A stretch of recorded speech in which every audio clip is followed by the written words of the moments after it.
Boa tarde, pessoal. Hoje nós vamos estudar as propriedades dos compostos de carbono. Uma das primeiras propriedades é a geometria molecular, como é a forma da molécula no espaço, como ela está organizada no espaço. Então, uma das teorias que explica essa geometria é a teoria da repulsão dos pares eletrônicos. Nessa teoria diz que os átomos ligados a um átomo central, então tem um conjunto de átomos ligado ao átomo central de uma molécula ou íon. Esses átomos dispõem-se no espaço de forma que a força de repulsão entre os elétrons do nível mais externo do átomo central seja a menor possível. Vamos ver aqui alguns exemplos. O primeiro é o gás carbônico. O átomo central, gente, geralmente ele está em menor quantidade. Então eu escrevo o átomo central e em volta deles os átomos ligantes. O oxigênio da família 6A, então ele tem 6 elétrons na camada de valência. 2, 3, 4, 5, 6. 1, 2, 3, 4, 5, 6. E o carbono é da família 4A. Ele tem 4 elétrons na camada de valência. 1, 2, 3, 4. Então, esses elétrons vão se ligar. No átomo central, que é o carbono, não sobrou nenhum elétron não ligante, nenhum par de elétron não ligante. Então, essa estrutura ela vai ter geometria linear, tá bom? Então, a geometria dela vai ser linear. Já na molécula de água, a gente tem o oxigênio como átomo central, 2 átomos de hidrogênio. O hidrogênio só faz uma ligação, o oxigênio faz 6, não é isso? Então vai ocorrer essa ligação aqui e essa ligação aqui. E vão ficar 2 pares de elétrons não ligantes. Esses 2 pares eles vão forçar essa ligação a se distanciar.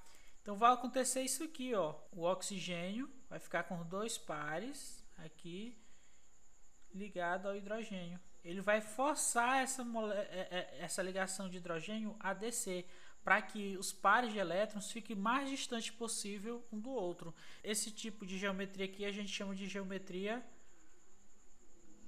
angular.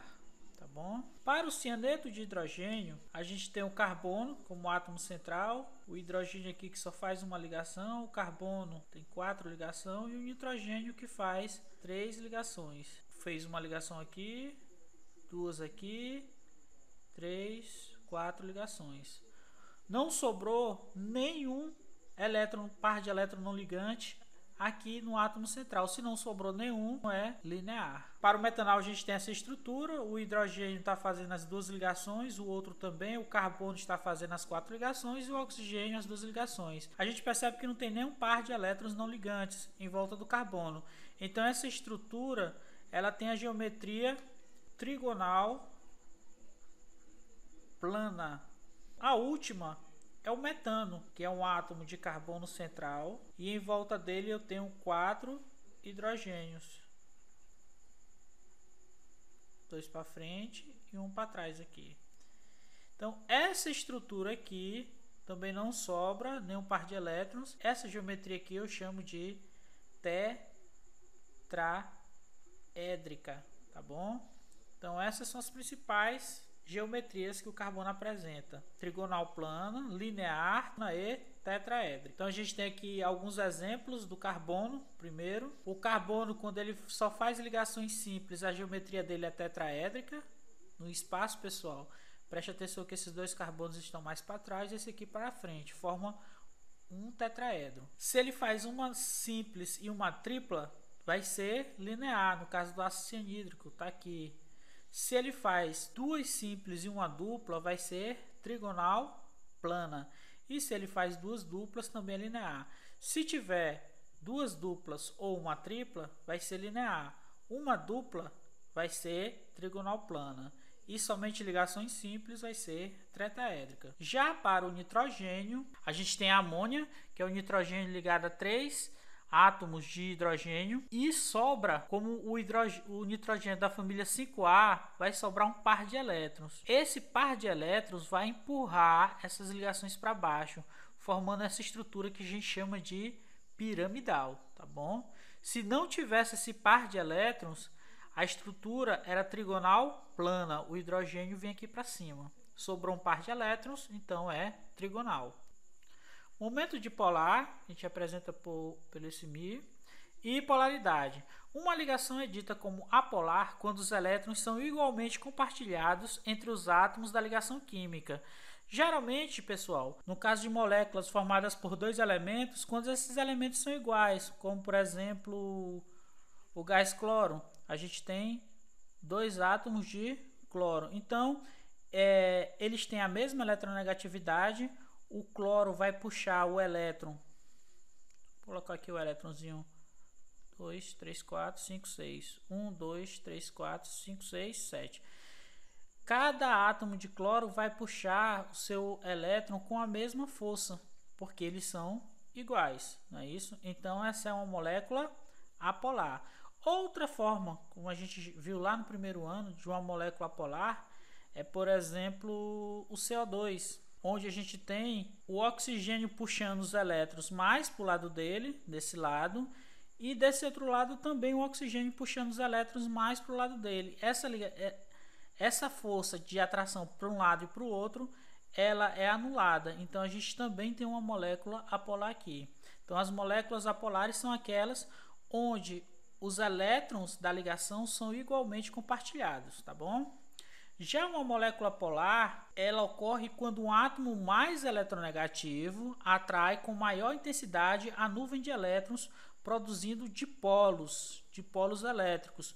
Um dipolo positivo, que é o átomo que vai perder o seu elétron, e o dipolo negativo, que é o átomo que vai puxar o elétron mais para o lado dele. Então vamos ver aqui um exemplo. O HCl, a gente sabe que o cloro é bem mais eletronegativo, então essa ligação ela não é desse jeito certinha. Na verdade, o cloro vai puxar o elétron do hidrogênio para bem mais próximo dele. Então o cloro vai ser um dipolo mais negativo e o hidrogênio vai ser um dipolo mais positivo, tá bom? Então, com moléculas diferentes, a gente vai ter geralmente ligações polares, porque esses átomos têm diferenças de eletronegatividade. Lembrando aqui, a fila de eletronegatividade é só falar inglês, lembrar da Adriana.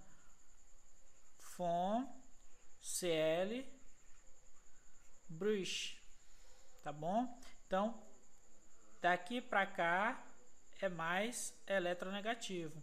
Então, se eu tiver um flúor ligado a um hidrogênio, o flúor vai ser mais eletronegativo do que o hidrogênio. Então, ele vai puxar o elétron mais para o lado dele, criando um polo.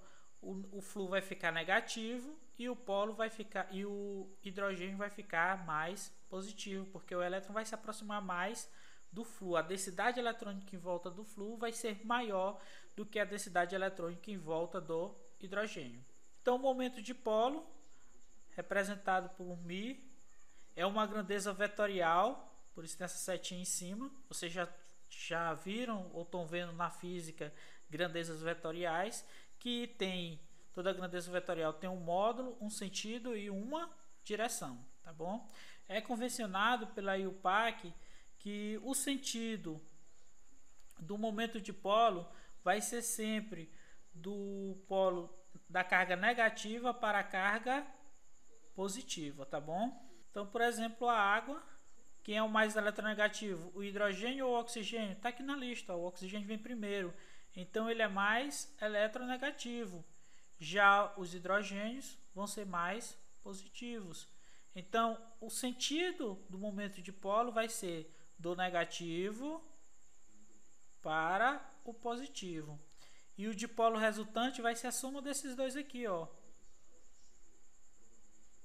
Então, esse aqui vai ser o momento dipolo resultante. Para a amônia,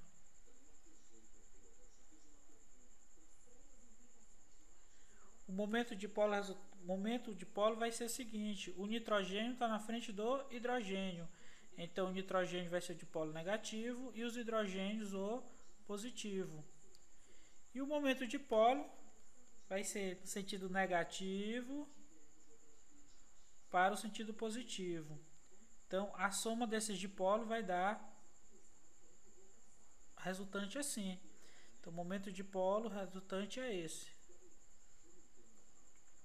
Já para o gás carbônico, que a gente já viu lá em cima, a gente tem essa molécula aqui. A gente tem o oxigênio na frente do carbono, não é isso? Então, ele é mais eletronegativo. O oxigênio é de polo negativo, o carbono é de polo positivo e o oxigênio é de polo negativo. O dipolo resultante vai ser do negativo para o positivo, do negativo para o positivo. Mesmo módulo, o meu dipolo resultante vai ser igual a 0. Essa molécula aqui é uma molécula apolar, enquanto essas duas são moléculas polares, porque o meu dipolo resultante aqui é diferente, aqui e aqui é diferente de 0. As interações intermoleculares ajudam a compreender o comportamento das propriedades das substâncias, como condutibilidade elétrica, temperatura de fusão e ebulição. Então, dipolo permanente e dipolo permanente acontecem em moléculas polares. Esse tipo de interação ocorre entre o dipolo positivo de uma molécula e o dipolo negativo da outra molécula e vice-versa. A gente está vendo aqui, ó, o dipolo positivo dessa molécula interagindo com o dipolo negativo dessa outra molécula. Isso aqui é uma interação dipolo permanente, tá bom? Essa mesma molécula faz uma ligação do dipolo negativo para o dipolo positivo. Então, isso aqui é uma dipolo permanente. E elas são mais fortes que o dipolo induzido e dipolo induzido. Por quê? Porque o dipolo induzido ocorre entre moléculas apolares. Se as moléculas são apolares, é para elas não ter polos, mas elas formam, devido às forças de repulsão entre as moléculas, elas formam os dipolos instantâneos. Está aqui duas moléculas de gás oxigênio, quando uma aproxima da outra, vai haver a força de repulsão. Então, vai formar pequenos dipolos. Polo negativo com maior densidade eletrônica e o dipolo positivo com maior intensidade eletrônica. Então, eles vão ficar mais próximas.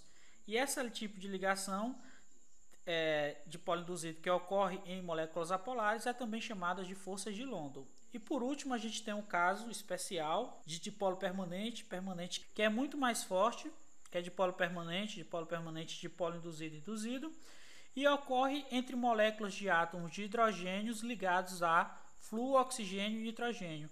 Quando eu tiver hidrogênio ligado a flúor, oxigênio ou nitrogênio, os três mais eletronegativos, eu tenho um tipo de ligação que eu chamo de ligação de hidrogênio.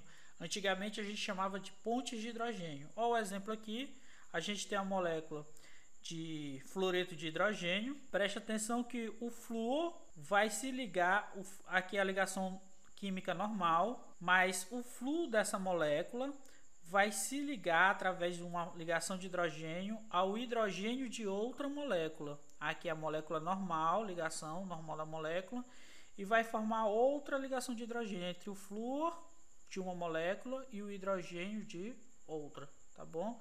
Entre o negativo, dipolo negativo e dipolo positivo.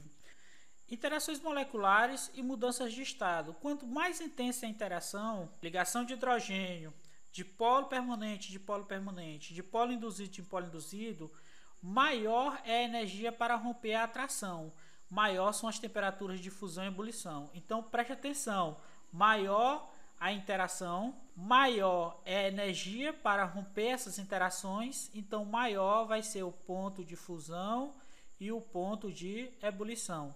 Então, em ordem crescente, do menor para o maior vai ser quem? A ligação de hidrogênio, não é isso? Depois, dipolo permanente e por último, dipolo induzido. Professor, quem tem maior ponto de ebulição? Uma molécula que faz ligação de hidrogênio ou a molécula que faz dipolo induzido?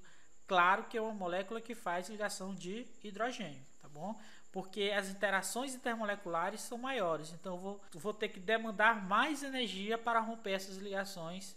A temperatura de fusão e a temperatura de ebulição em substâncias moleculares apolares, que são as mais fracas, ou seja, dipolo induzido, ela depende quase que exclusivamente da superfície de contato das moléculas. Então eu posso dizer que quanto maior for a molécula, não é isso?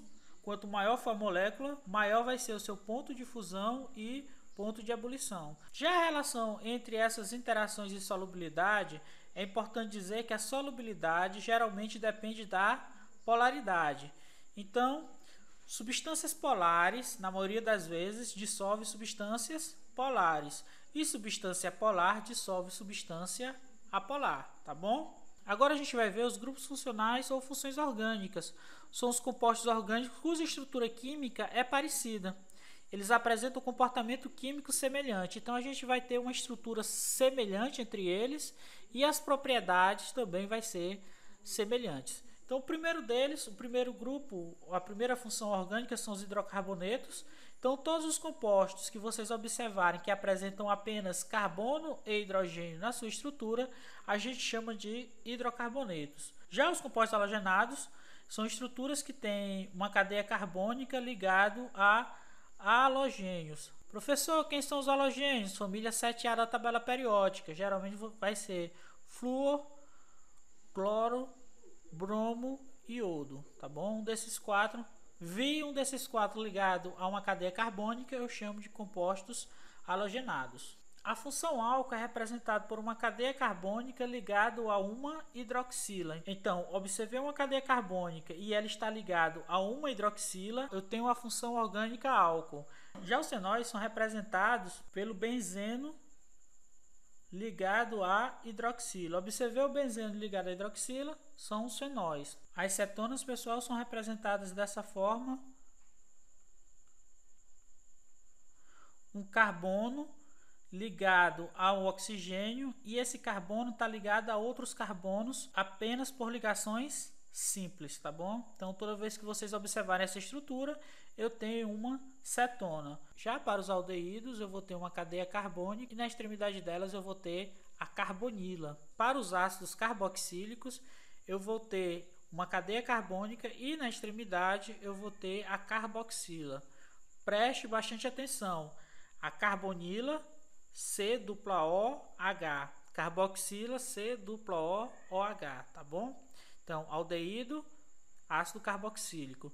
Os ésteres são derivados de ácidos carboxílicos, onde eu tenho uma cadeia carbônica ligado à carboxila, não é isso? E o hidrogênio da carboxila substituído por outra cadeia carbônica. Nas aminas, são grupos nitrogenados, eu vou ter a presença do nitrogênio dessa forma, uma amina primária, ou dessa forma, ou ainda dessa forma. Amina primária, secundária e terciária. E as amidas parecem com o ácido carboxílico. A gente vai ter a cadeia carbônica, o C-O-O-NH. Esse NH pode ser NH2, NHR, NRR, tanto faz. Não precisa se preocupar, nós vamos ver a partir de agora cada um desses grupos detalhadamente. A gente vai ter até o final do ano para estudar todos eles. Não se preocupe com esse tanto de função, tá bom? Então nossa aula de hoje fica por aqui. Façam as atividades, qualquer dúvida estou à disposição de vocês. E até a nossa próxima aula, onde nós vamos estudar a primeira função, os hidrocarbonetos.